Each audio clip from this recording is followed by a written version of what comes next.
Centralizētā eksāmena 7. uzdevums 3 punkti, 23. gads. Dota funkcija 2, y ir vienāds 2 pakāpē x mīnus 3, kas definēta visiem reāliem skaitļiem. Aizpildīt vērtību tabulas. Liekam iekšā mīnus 1. Mīnus 1. Izteiksmē 2 pakāpē x mīnus 3. Rēķinam. 2 mīnus pirmajā pakāpē. Tas ir 1 dalīts ar 2 pirmajā, jeb 1 puse, mīnus 3. Ir mīnus 2 un 1 puse, jeb 2,5. Ievietojam nulīti tagad. 2 nultajā ir 1, mīnus 3 ir mīnus 2. Vieninieki ievietojam. 2 pirmajā ir 2, mīnus 3, mīnus 1. 2 otrajā ir 4, mīnus 3, ir 1. Tagad 7,2 mums teikts koordinātu plaknē konstruē funkcijas grafiku. Vispirms mēs atliekam koordinātu sākuma punktu, vienības kaut kur, vismaz kādu. Tātad pie mīnus 1 ejam uz leju, punkts, mīnus 2,5 pa y-kās.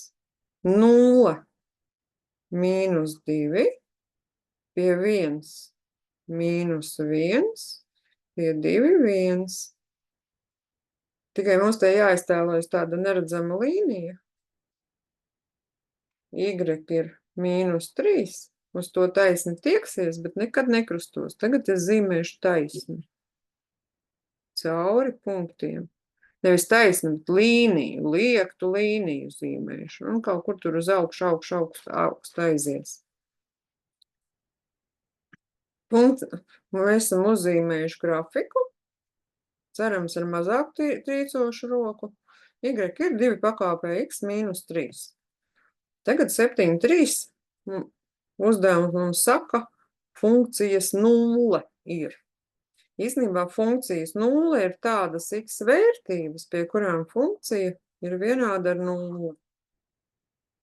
Tas, es teicu, prātā rēķinu. 2 pakāpē x ir jābūt 3. Kā mēs varam izteikt x-u?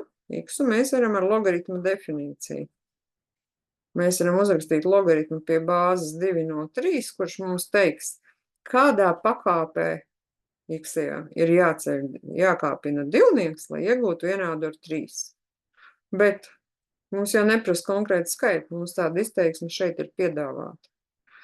Kāpēc nesajaukt ar otru? Tāpēc, ka tur pie bāzē ir trīnieks, bet mums taču ir 2 celts pakāpē kvadrātā. Nu, lūk, un daļas mēs nedrīkstam lietot nekādā gadījumā, jo mums atbildē ir logaritms, jo mums funkcija ir eksponentu funkcija. Paldies par uzmanību!